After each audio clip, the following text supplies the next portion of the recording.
kelasnya perkataan sahabat ibunda kita ini, ya, sahabat daripada Sayyidah Khadijah. Maka ucapannya sama sekali tidak menjatuhkan derajat Siti Khadijah dan juga daripada derajat baginda Nabi Muhammad sallallahu alaihi wasallam.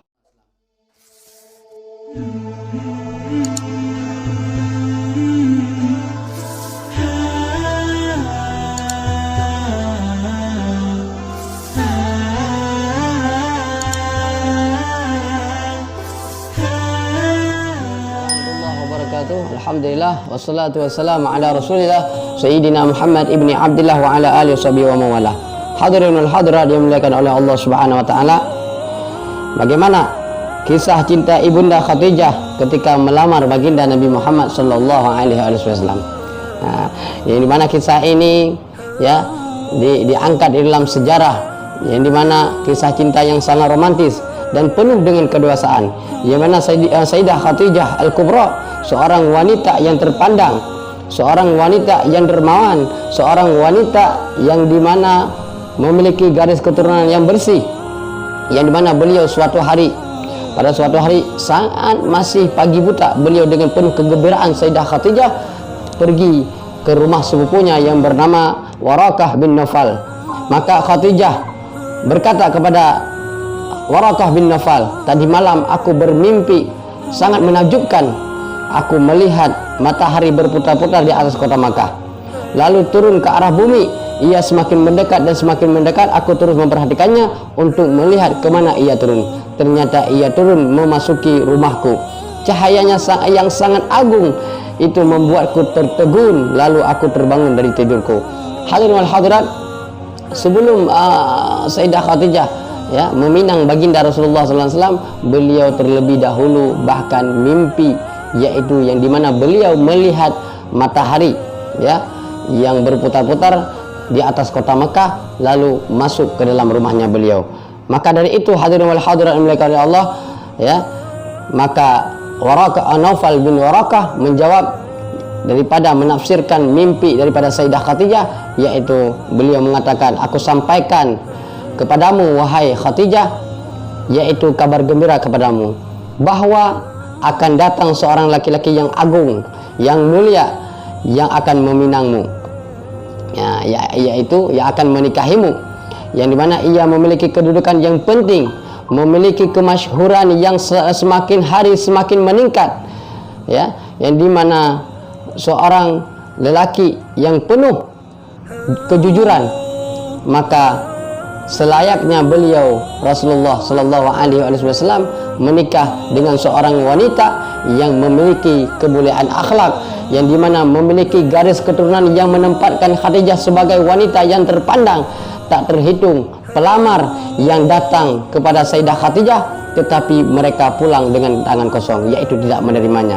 Namun keputusan Sayyidah Khadijah untuk menikah lagi berubah ketika mimpi indah tersebut, yaitu mimpi melihat matahari berputar-putar di atas kota Makkah masuk ke dalam rumahnya beliau, yang ditafsirkan oleh Naufal bin Warakah, yaitu akan datang seorang pemuda yang mempunyai kemasyhuran yang semakin hari semakin meningkat, yaitu baginda Nabi Muhammad SAW. Yaitu pertemuan dengan baginda Nabi Muhammad SAW membuah daripada kisah cinta Sayyidah Khadijah dengan baginda Nabi Muhammad SAW, yang dimana beliau Sayyidah Khadijah ia ingin mengetahui gerak-gerik daripada baginda Rasulullah SAW, yaitu beliau mengutus seorang laki-laki yang bernama Masarah untuk menemani beliau Rasulullah SAW untuk berdagang, ya, untuk melihat bagaimana sikap keadaan baginda Rasulullah SAW, bagaimana kepribadian Nabi Muhammad SAW. Maka dari itu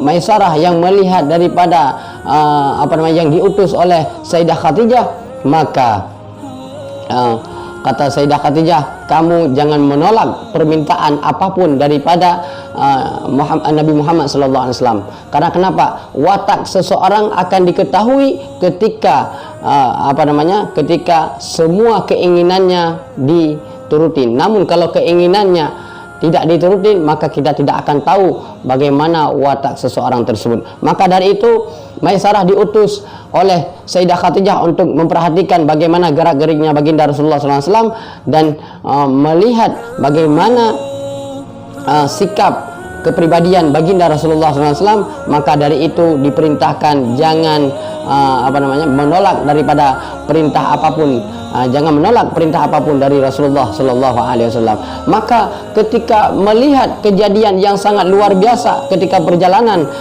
baginda Rasulullah SAW dengan Maisarah sepulang daripada Suriah, Syria, dari negeri Syam, maka menceritakan bagaimana kepribadian baginda Rasulullah SAW dan ada kejadian yang aneh-aneh yang lainnya, maka diceritakan sepenuhnya kepada Sayyidah Khadijah. Maka tambah yakinlah Sayyidah Khadijah kepada Rasulullah SAW untuk meminang daripada Nabi Muhammad SAW.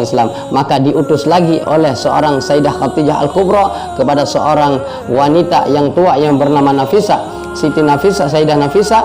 Maka Sayyidah Nafisah mendatangi Rasulullah SAW mengatakan, perbincangan yang sangat hebat yang terjadi, yaitu ketika mengatakan, wahai Muhammad, sekarang engkau telah menjadi pemuda yang terhormat, yang terpandang, yang dewasa. Sekarang engkau telah menjadi pemuda yang dimana engkau yang terhormat, terpandang dan dewasa. Namun ditanya oleh Nafisah, namun mengapa engkau belum juga menikah? Maka Rasulullah SAW menjawab, ketika itu aku tidak memiliki apa-apa, wahai Sayyidah Nafisah, untuk menikah.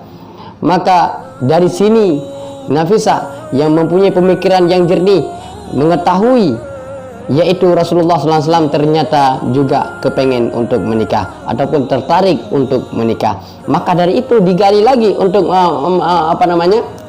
untuk mengetahui jawaban daripada Rasulullah SAW. Maka dikatakan oleh Nafisah, jika aku pilihkan untukmu satu orang wanita, maka apakah engkau mau? Apakah engkau akan menerimanya? Maka Rasulullah SAW menanyakan, siapakah dia? Maka kata Nafisah, sungguh tidak ada wanita yang lebih pantas yang bersanding denganmu kecuali Sayyidah Khadijah.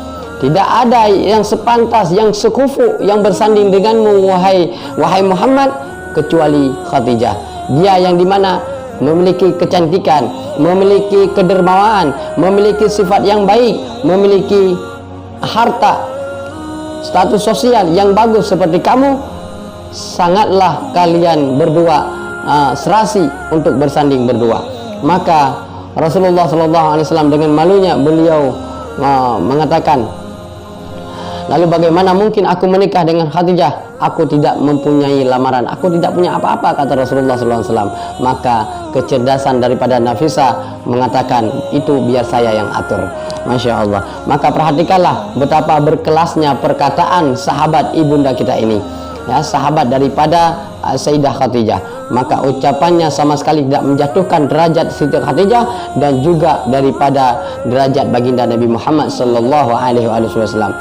Gayung pun bersambut, yaitu Rasulullah SAW menerima lamaran daripada Siti Khadijah melalui pamannya Abu Talib, dan Nabi Muhammad SAW melangsungkan lamaran resmi untuk pernikahan, untuk menjadi suami daripada Sayyidah Khadijah Al-Kubra. Sungguh tidak ada yang lebih baik melegakan dari rasa cinta yang tersampaikan, dan tidak ada yang lebih membahagiakan dari cinta yang diterima oleh baginda Rasulullah SAW. Akhirnya Rasulullah SAW menikah dengan Sayyidah Khadijah setelah melalui